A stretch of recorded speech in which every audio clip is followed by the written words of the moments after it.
মাইজভান্ডার দরবার আশেকরা যদি বাংলাদেশের যেই কোনো মাঠে চ্যালেঞ্জ, মাঠে জায়গা দিতে পারবে না। মাইজভান্ডার দরবার তার সন্ত্রাসীতে বিশ্বাসী নয়। মাইজভান্ডার দরবার চাঁদাবাজিতে বিশ্বাসী নয়, বোমাবাজিতে বিশ্বাসী নয়, জঙ্গিবাদিতে বিশ্বাসী নয়, জ্বালাও পোড়াতে বিশ্বাসী নয়। মাইজভান্ডার দরবার শান্তিতে বিশ্বাসী। মাইজভান্ডার দরবার কারো দালালি করে না।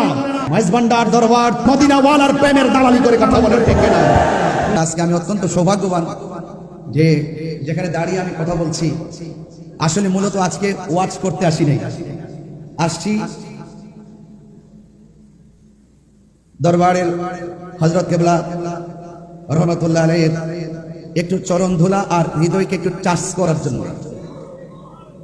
আওলাদের রাসূলের নেগাহে করব এবং নজর মুবারক যদি যেই কোনো মানুষের সিনার দিকে পড়ে, সেই সিনাটা মদিনাওয়ালার প্রেমের আয়না হয়ে যায়।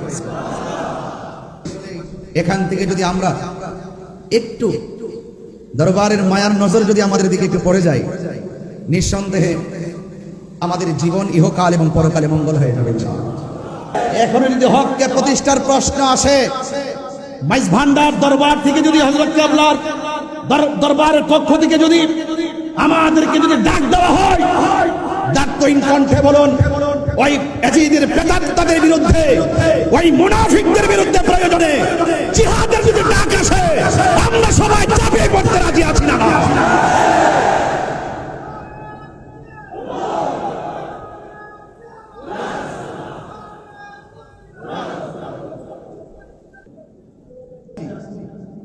আমাদের 90টা মাজার ভাঙছে, এগুলো আমার হিসাবের ভিতরে। সবগুলো আবার ল্যাপটপে রাখার চেষ্টা করছি, কারণ এক মাঘে শীত যায় না।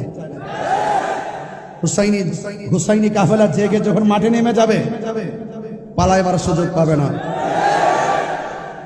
সিন্নি খাইলেন কার দ্বারা, মোল্লা চিনলেন না। এই মাজারগুলো কি ইহুদিরা ভেঙেছে? কথা বলুন। খ্রিস্টানরা ভেঙেছে? কারা ভেঙেছে?